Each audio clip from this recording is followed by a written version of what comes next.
હવે માનો કે આપણે વાત કરી રહ્યા છીએ કે નોકરી શોધે છે, તો વચન વાંચો. આપણા પ્રભુ ઈસુ ખ્રિસ્તની ઉદારતા તમે જાણો છો. ઈસુની ઉદારતા તમે જાણો છો. તેઓ પોતે ધનવાન હોવા છતાં ઈસુ કેવા? ધનવાન. ઈસુ કેવા? ધનવાન. એ સ્વર્ગના રાજકુમાર મને ને તમને પાપોની માફી આપવા માટે અને મને ને તમને પ્રભુ સાથેનું અનંતકાળી જીવન આપવા માટે પ્રભુ ઈસુ એ પૃથ્વી પર આવ્યા. અને પૃથ્વી પર આવ્યા તો શું કર્યું? આગળ વાંચો. તમારી ખાતર તેમણે ગરીબી સ્વીકારી. તમારે ખાતર, એ તો સ્વર્ગનો રાજકુમાર.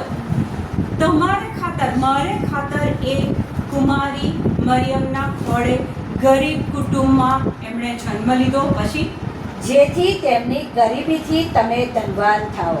જેથી એમની ગરીબીથી તમે ધનવાન થાઓ.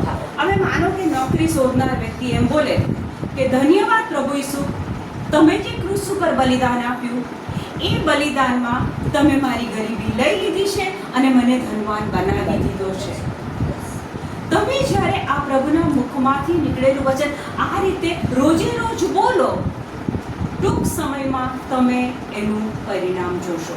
તો પ્રાર્થના કરવાની એક રીત છે કે પ્રભુના મુખમાંથી નીકળેલું વચન જ્યારે તમે તમારું બનાવીને બોલો ત્યારે એ તમને પરિણામ આપે. દાખલા તરીકે મારી દીકરીનો દીકરો 12 વર્ષનો છે.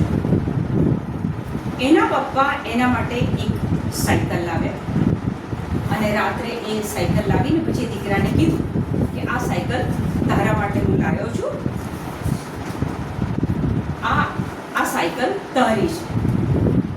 બીજા દિવસે સવારે ઉઠ્યો, આખી સોસાયટીમાં એના ફ્રેન્ડ્સને સાયકલ બતાવે છે અને કહે છે આ સાયકલ મારી છે. બરાબર? કારણ કે પપ્પાએ એને આપી દીધી. એટલે હવે માલિકી હક એ પોતાનો બતાવે છે કે આ સાયકલ મારી છે. પ્રભુએ આપણને આ વચન આપી દીધું કે ઈસુ ગરીબ બન્યા, એમની ગરીબી દ્વારા તમે ધનવાન થાઓ. આ વચનને હવે આપણે આપણું બનાવી દેવાનું છે. પ્રભુએ તો આપણને આપ્યું, હવે આપણે આપણું બનાવી દેવાનું છે કે પ્રભુ ઈસુ, હું તમારો આભાર માનું છું. ક્રુસ પરના બલિદાનમાં તમે મારા દીકરાની ગરીબી લઈ લીધી છે અને એને ધનવાન બનાવ્યો છે, એને નોકરી આપી છે, સારા પગારવાળી નોકરી આપી છે. Thank you Jesus, praise you Jesus. જ્યારે તમે આ બોલશો ત્યારે તમારા બાળકોના જીવનમાં એ પરિણામ જોશો. આ એક રીત છે કે પ્રભુના મુખમાંથી નીકળેલું વચન તમે બોલો તો એ પરિણામ લાવશે. કારણ કે યશાયા 55:11 પ્રભુએ કીધું કે મારા મુખમાંથી નીકળેલું વચન એનું કામ કર્યા વગર મારી પાસે પાછું આવતું નથી. કોઈ બીમાર છે, જો તમે એ વખતે એમ બોલો 1 Peter 2:24, 1 Peter 2:24, આપણા પાપો પોતાની જાત ઉપર લઈને તેઓ વધસ્તંભે ચડી ગયા હતા. ઈસુની વાત છે કે મારા અને તમારા પાપો લઈ ઈસુ વધસ્તંભે વધસ્તંભે ચડી ગયા હતા, જેથી આપણે પાપ પૂરતા મરી જઈએ, પાપ પૂરતા મરી જઈએ અને ધર્મ માટે જીવીએ. ધર્મ માટે જીવીએ. એમના ઘરથી તમે સાજા થયા છો. એમના ઘાથી તમે સાજા થશો. આપણા પાપો પોતાની જાત ઉપર લઈને તેઓ વધસ્તંભે ચડી ગયા હતા, જેથી આપણે પાપ પૂરતા મરી જઈએ અને ધર્મ માટે જીવીએ. આપણે પાપ પૂરતા મરી જઈએ અને ધર્મ માટે જીવીએ. તેમના ઘરથી તમે સાજા થયા છો. તમારા બાઇબલમાં છેલ્લું વાક્ય શું લખ્યું? તેમના ઘરથી તમે સાજા થયા છો. આ તો પ્રિન્ટિંગ મિસ્ટેક છે ને. આ જ છે મેડમ, આ જ છે. કે છે કે બેઉ જણા બાઇબલમાં એવું વાંચે છે કે એમના ઘરથી તમે સાજા થયા છો.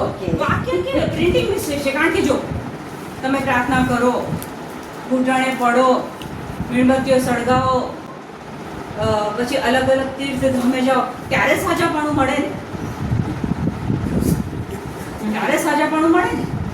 ક્યારે અહીંયા પ્રિન્ટિંગ મિસ્ટેક છે ને. ના, જેમ આ બહેને એમના દીકરાના અકાઉન્ટમાં 5 લાખ મૂક્યા, પેલા છોકરાએ બેંકમાં જઈને એન્ટ્રી પડાવી અને ખબર પડી કે મારી પાસે 5 લાખ રૂપિયા છે.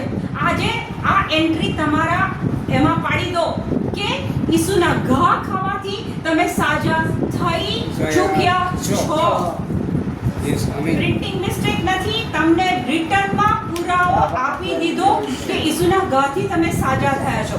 હવે આજથી પ્રાર્થના કરવી હોય, તમારા ફેમિલીમાં કોઈ બીમાર છે, કોઈ પણ રોગનું નામ લીધું છે ડૉક્ટરે, તમે એમ બોલો કે ઈસુના ઘાથી આ ભાઈ સાજા થઈ ગયા છે, ઈસુના ઘાથી મારી બહેન સાજી થઈ ગઈ છે. તમે જ્યારે આ બોલશો તો પ્રભુના મુખમાંથી નીકળેલું વચન જ્યારે તમે બોલશો ત્યારે પ્રભુ એને કામ આપ્યું છે, એ વચન એનું કામ કર્યા વગર પાછું પ્રભુ પાસે જશે નહીં.